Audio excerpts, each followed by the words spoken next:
May 29, 2026. Dawa Sherpa sits down for a rest on Everest at 7,900 meters and tells his clients to keep going. His oxygen runs out and he loses his walkie-talkie. For 7 days, he is completely alone on the highest mountain on Earth. No food, no bottled oxygen, no ropes, no rescue. And back in Kathmandu, his family have already begun preparing his funeral.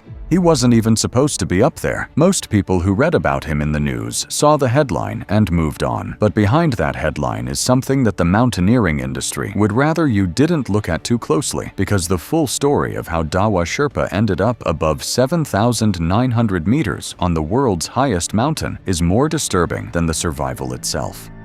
Dawa goes by a second name, Hillary, a nickname picked up somewhere along the years of working in Nepal's high-altitude industry, a nod to the New Zealander who first stood on Everest's summit in 1953 alongside Tenzing Norgay. He comes from Okaldhunga, a small town south of Everest in Nepal, and he has a wife named Damu and a daughter. He is 57 years old, and he is a veteran of Nepal's high-altitude support world, the kind of person who has spent years working on and around these mountains in the roles that make every expedition possible, but rarely make the headlines. His job on the 2026 spring season was to cook meals at Camp 2, but when the expedition ran short of qualified high-altitude guides, Dawa was pressured into filling the gap. He was asked to carry loads to the South Col and then to support clients all the way to the summit, stepping into a role he had never done before. And the bonus he was offered for doing all of that, for putting himself in the death zone as an inexperienced guide responsible for other people's lives, was 10,000 Nepali rupees, which is equal to $65. During the final days of the busiest climbing season in Everest history, 274 summits in a single day, $7 million in permit fees,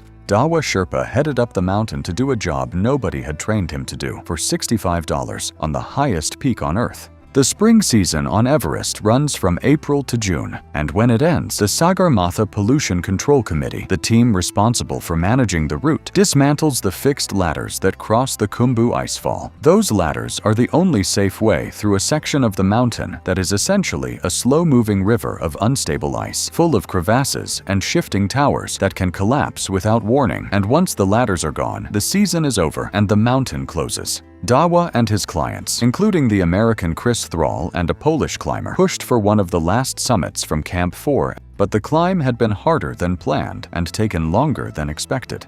By the time they were coming down, the Polish climber had run out of bottled oxygen and had severe frostbite on his hands. Somewhere between Camp 4 and Camp 3, Dawa had to sit down to rest. Thrall turned around and asked if he was okay. Dawa said yes and told him to go on, said he'd catch up, and Thrall continued down. What Thrall didn't know was that Dawa's oxygen had run out completely. And without it, at that altitude, a 57-year-old body sitting still in the freezing cold is a serious problem. He passed out, and when he gained consciousness back, Thrall and the Polish climber were long gone, and he was completely alone. And here's something that people who've never been above 8,000 meters genuinely cannot understand. At that altitude, the air pressure is so low that your blood can't carry enough oxygen to your organs. Your brain makes decisions that feel completely normal and are, in fact, dangerously wrong, and your body starts burning muscle for fuel. Simple things, clipping a carabiner, reading a compass, putting on a glove, become almost impossibly hard, and the cold is not like any cold you've felt before. It goes through you. He couldn't walk. He was somewhere around 7,500 meters above sea level,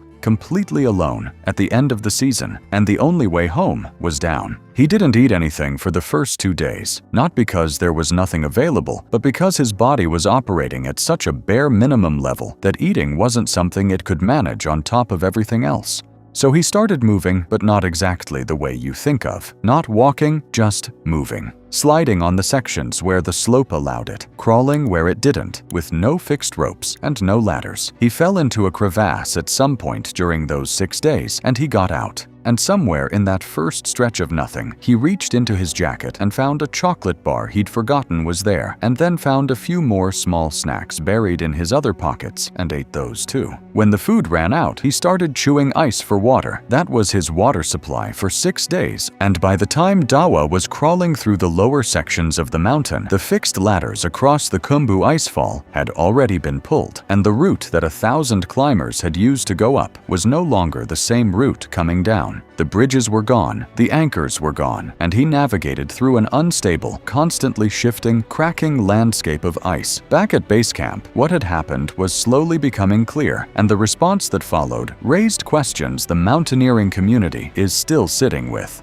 When Thrall and the Polish climber came down and reported that Dawa had been left behind, the information made its way to Himalayan Traverse, the company Dawa worked for. Dawa had a climbing permit through one company, but was working with another, and that bureaucratic confusion caused delays that nobody has given a full public explanation for. On June 2nd, 3 full days after Dawa had disappeared, a helicopter organized by 8K Expeditions finally went up to search for him, and they found nothing. At that point, the people around him made the only calculation that the available evidence allowed: a 57-year-old man alone at extreme altitude, no oxygen, no food, no contact for 3 days. The conclusion was death, and back in Kathmandu, Dawa's wife, Damu, and their daughter were told that he was most likely dead. In keeping with Nepali tradition, the family began preparing funeral rituals for him. On the morning of June 4th, a cleanup crew from the Sagarmatha Pollution Control Committee was working on the Khumbu icefall, removing the last of the season's equipment and cleaning up the waste that 1,000 climbers leave behind every year, and they saw something moving on the ice below them. Dawa Sherpa was sliding and crawling down through the icefall, 6 days after being left behind at 7,900 meters. The crew got to him immediately, gave him food and water, and a rescue helicopter was called. He was airlifted to a hospital in Kathmandu, where doctors began treating him for severe frostbite on his hands and legs, extreme dehydration, and a fractured thigh bone. From his hospital bed, Dawa spoke to BBC Nepali. He said, "I thought I would perish this way. I didn't get lost. As the oxygen ran out, I fell behind. After the oxygen finished, I couldn't walk." Within days, he was moved out of intensive care and into a general ward. His family reported that he was able to speak a little and had started eating, and it turned out that Dawa hadn't been hired as a summit guide at all. He'd been hired as a cook at Camp 2.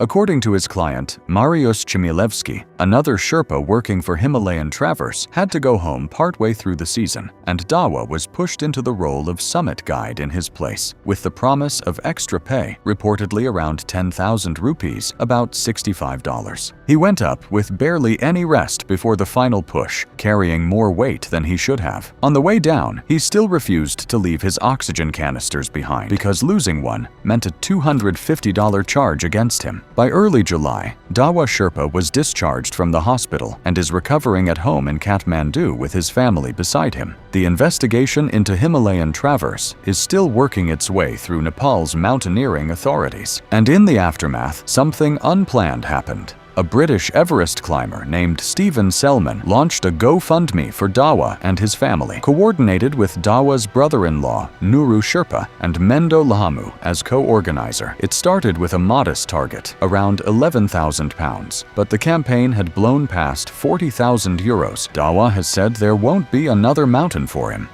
Thanks for watching the video. Don't forget to subscribe, and see you in the other videos.